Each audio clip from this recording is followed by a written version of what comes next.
The Attorney General for Joe Biden has been nominated. His name is Merrick Garland. You may remember him because he was Obama's nominee to potentially replace Antonin Scalia, former D.C. Court Circuit judge, eminently reasonable person.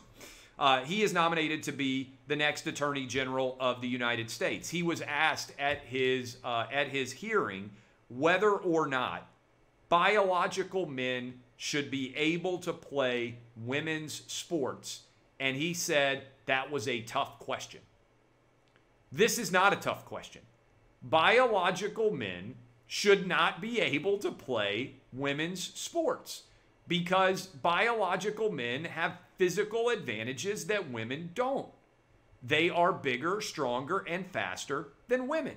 This has been reflected in the state of Connecticut, where there were 15 different state high school records recently set by a biological man who was identifying as a woman and decided to compete against women. There was a lawsuit filed on behalf of high school girls who were having to compete against biological men and were losing. A stat that will blow your mind. There were 300 high school boys who posted a faster 100-meter time in this most recent year, back in 2019, than the best women's track athletes of all time. Let me repeat that. The best male track athletes in high school, 300 of them would have set the all-time record for fastest women's runner ever. Men are bigger, stronger, and faster than women. They shouldn't be competing against women. Biological men should not be competing against women. And people say, well, they're getting treatments to limit their testosterone and all these other different things. Yes, but you were allowed to grow based on having testosterone. So if you are fully grown as a man and then you start to identify as a woman and start to get treatment to up your levels of estrogen and lower your levels of testosterone, your overall size, your height, your shoulder width, your musculature, all of that has already been developed based on basic biology. So look, this shouldn't be a difficult decision to make. It's not a hard choice in any respect. We have women's sports and we have men's sports. The reason we divide the sexes is because if men and women were all in a unisex competition, women would never win. Worse than that, women would never make teams, okay? Almost no women would be able to even make a male team in almost every sport.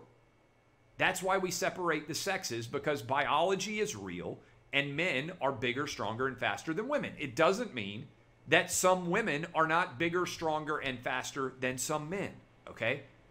But over time, men are going to dominate in athletic competitions if they are competing against women. And so this is not a difficult answer. You're not being biased against transgender athletes by saying that men, people who were born men, should not be able to compete against women, because ultimately that effectively will end, if we allow this to occur, it'll end women's sports because biological men would dominate even if they are transitioning or transgender women. Let me just explain this. Think about this in the context of Caitlyn Jenner.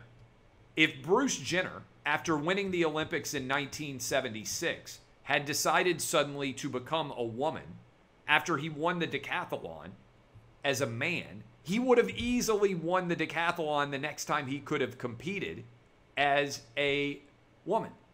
That wouldn't be fair to all the women decathletes who were attempting to compete. This is basic fundamental fairness.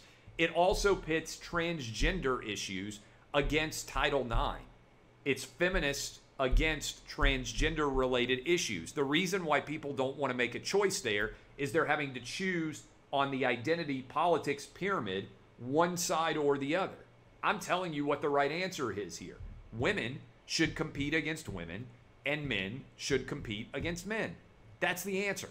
That's been the answer for decades. It's been the answer ever since men and women were divided for purposes of athletic competition, because otherwise men would win all athletic competitions because of being bigger, stronger, and faster. That's not sexism. That's basic biology.